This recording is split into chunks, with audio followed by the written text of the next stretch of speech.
Welcome students to my channel. As you all know that we are in the middle of the part of speech series and we have already covered all the topics, and this is I guess the last topic, that is interjection. Okay, so जैसे आप लोगों को पता है कि हम लोग part of speech series कर रहे हैं और ये हमारा आज लास्ट टॉपिक होने वाला है पार्ट ऑफ स्पीच का, जो कि है इंटरजेक्शन. ठीक है, आप लोगों ने पहले इंटरजेक्शन पढ़ा होगा कि इंटरजेक्शन क्या होता है, तो मैं थोड़ा सा बता देता हूँ इंटरजेक्शन क्या होता है. इंटरजेक्शन एक ऐसा पार्ट ऑफ स्पीच है जब जब भी आप कोई सडन इमोशन आपको एक्सप्रेस करना होता है. ठीक है, जो भी मतलब ये ऐसे वर्ड्स हैं जो आप सोचते नहीं हो बोलने से पहले और आपके मुंह से एकदम से निकल जाते हैं. ठीक है, जैसे आपने एकदम से रोड पे एक्सीडेंट देखा तो आपके मुंह से क्या निकलेगा, ओह या अल्लास. ठीक है, इसी तरह इंटरजेक्शन ऐसे वर्ड्स हैं जो आपको जो है सडनली आपके मुंह से निकलते हैं, आप सोचते नहीं हो. ठीक है, और ये हमेशा एक्सक्लेमेशन मार्क इनके आगे लगता है. ठीक है, तो चलो पढ़ेंगे. And interjection is a kind of exclamation inserted into a regular speech. तो जो भी है रेगुलर स्पीच जो भी हम लोग बोलते हैं, तो जो सडन एक्सक्लेमेशन हम लोग इंसर्ट करते हैं बीच में, वो इंटरजेक्शन होता है. Actually it is a brief and abrupt pause in speech for expressing emotions. ठीक है, तो जैसे हम लोग बात कर रहे हैं नॉर्मली, जैसे मैंने अभी आपको पहले बताया कि नॉर्मली बात करते करते आपको एकदम से कुछ सडन इमोशन आपका निकल जाता है. ठीक है, तो आपके मुंह से एकदम से कोई जो आवाज़ निकलती है, ठीक है, उस टाइम, ठीक है, वो क्या होता है, इंटरजेक्शन होता है. Interjections are unique and have some interesting feature. और ये बहुत यूनिक होते हैं और कुछ फीचर्स है इसके, जैसे कि interjection don't have grammatical function in the sentence construction. ठीक है, सेंटेंस कंस्ट्रक्शन में इसका कोई रोल नहीं है. They usually cannot be modified और इन्फ्लेक्टेड. ये मॉडिफाइड नहीं हो सकते.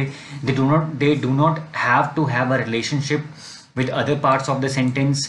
दे आर हाईली कॉन्टेक्स्ट सेंसिटिव. आई बात समझ. तो ग्रामेटिकल इसका कोई ऐसा कोई बड़ा फंक्शन नहीं है, इसको हम लोग मॉडिफाई भी नहीं कर सकते, इसका कोई रिलेशनशिप नहीं होता other parts of the sentence से. और ये हाईली कॉन्टेक्स्ट सेंसिटिव होते हैं. कॉन्टेक्स्ट सेंसिटिव मतलब कि जिस कॉन्टेक्स्ट में हम इसको यूज़ कर रहे हैं ये वहीं यूज़ होते हैं और कहीं यूज़ नहीं हो सकते.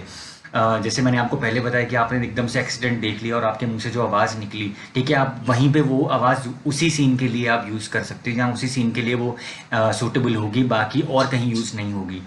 ठीक है, आगे बढ़ते हैं.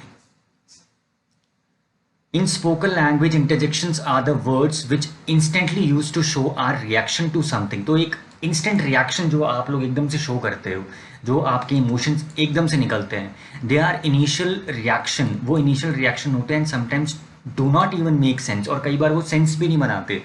However, for formal speech or writing, using interjection is not appropriate. तो मैंने आपको पहले बताया था कि मतलब कई बार डर, जब आप डर जाते हो एकदम से, जब आपको कोई डरा देता है या आप डर जाते हो, तो आपके मुंह से अलग अजीब सी आवाज़ निकलती है और वो आवाज़ किसी और के मुंह से कोई और निकल सकती है. ठीक है, तो ऐसा कुछ इसमें कोई कई बार ये इसका मीनिंग, कई बार ये सेंस बनाते हैं और कई बार बड़ा अटपटा सा सेंस इसका लगता है. ठीक है, कि ये क्या बोल दिया, लेकिन वो आपके कंट्रोल में नहीं होता है, वो आप बोल देते हो उस टाइम पे आप इमोशंस में आके. ठीक है, तो ज़्यादा लंबे चौड़े रूल्स नहीं है, बहुत सिंपल 4 रूल्स हैं. Interjection expresses sudden mood. मैंने आपको बताया कि sudden mood, emotion, feeling express करते हैं. There are also many taboo words that are usually used in everyday conversation but are not formal. तो ये फॉर्मल इंग्लिश का पार्ट नहीं होते. ठीक है, these words fall in the category of interjection. जैसे कि वाओ, कोई अच्छी चीज़ देखी, वाओ बोल दिया. I did not want him to come. ठीक है, एकदम से शॉक हो गए. What, क्या, ये तुमने मुझे पहले बताया ही नहीं था. तो ये सारी चीज़ें हैं. Some interjection interrupt a conversation or a thought or hold someone's attention for a moment. These are just sounds, not words, because these sounds don't make any sense. ठीक है, जब भी आप बात कर रहे हो, किसी से इंग्लिश में बात कर रहे हो, तो एकदम से आपको ना पता नहीं होता कि आगे क्या बोलना है, तो आप लोग क्या करते हो, ओके ठीक है. तो ना ये छोटी छोटी चीज़ें जो आप पॉज लेते हो कन्वर्जेशन बोलते हो, तो ये भी इंटरजेक्शन का ही काम करते हैं. ठीक है, तो ये ज़्यादा इसमें कुछ समझने की जरूरत नहीं है. Some interjections express only yes और नो. तो कई इंटरजेक्शन केवल येस होते हैं, yes I will most definitely do it, ना वी आर नॉट गोइंग. तो ये सारी चीज़ें हैं. ठीक है, some interjections are use to get someone's attention. Yo Alex, get in the car. Hey will you give me the ball. Yo ho, is there anyone. तो ये देखो, यो हो क्या क्या मीनिंग है इसका, कोई मीनिंग नहीं है, यो का कोई मीनिंग नहीं है. ठीक है, तो ये इनफॉर्मल लैंग्वेज है. ठीक है, कुछ भी किसी भी तरह से आप लोग इसको यूज़ कर सकते हो. ठीक है, नेक्स्ट. ओके, तो इतना ही रूल्स था.